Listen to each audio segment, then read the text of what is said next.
आपण पाहत असलेल्या मान महाराष्ट्राचा न्यूज नेटवर्कमध्ये आपलं हार्दिक स्वागत. गोपोज येथील ग्रीन पॉवर शुगर्स या साखर कारखान्याकडून ऊस बिल वेळेत न मिळाल्याने संतप्त झालेल्या शेतकऱ्यांसह स्वाभिमानी शेतकरी संघटनेच्या पदाधिकाऱ्यांनी शुक्रवारी कारखान्याच्या गेटसमोर तसेच ऑफिसमध्ये ठिय्या आंदोलन करून प्रशासनाविरोधात संताप व्यक्त करीत अधिकारी व कर्मचाऱ्यांना कोंडून ठेवल्याने तणावाचं वातावरण निर्माण झालं. औंध पोलीस ठाण्याचे पोलीस उपनिरीक्षक मयेकर, पोलीस हवालदार साहिल झारी यांनी मध्यस्थी केली, तर असिस्टंट जनरल मॅनेजर यांनी लेखी पत्र दिल्यानंतर अखेर सायंकाळी तोडगा निघाला.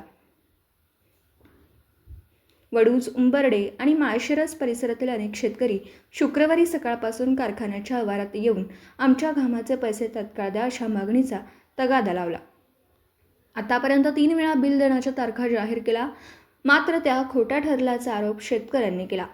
प्रत्येक वेळी तारीख देता पण पैसे खात्यात जमा होत नाहीत, त्यामुळे आमची आर्थिक अडचण वाढते अशी भावना शेतकऱ्यांनी व्यक्त केली.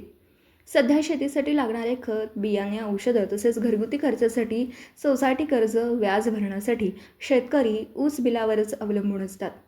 मात्र बिल न मिळाल्याने अनेक शेतकरी कर्जाच्या विळख्यात अडकले आहेत.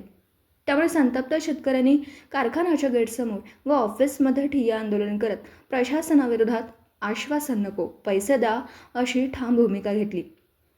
यावेळी स्वाभिमानीचे विकास गोडसे, सत्यवान गलंडे, गौरव पवार, शंकर पवार, चैतन्य पवार, संजय गोडसे, राजेंद्र गोडसे, तानाजी गोडसे, दत्तात्रय माने, संतोष गोडसे, बाळू इंगळे, सचिन खुसपे, बापू पवार आदींसह 60 ते 70 शेतकरी उपस्थित होते. दरम्यान या आंदोलनामुळे परिसरात काही काळ तणावाचं वातावरण निर्माण झालं होतं.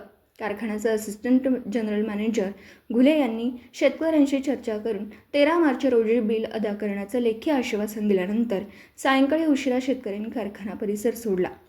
मात्र 13 तारखेला बिल मिळाले नाही तर तीव्र आंदोलन सुरू ठेवण्याचा इशारा शेतकऱ्यांनी दिला.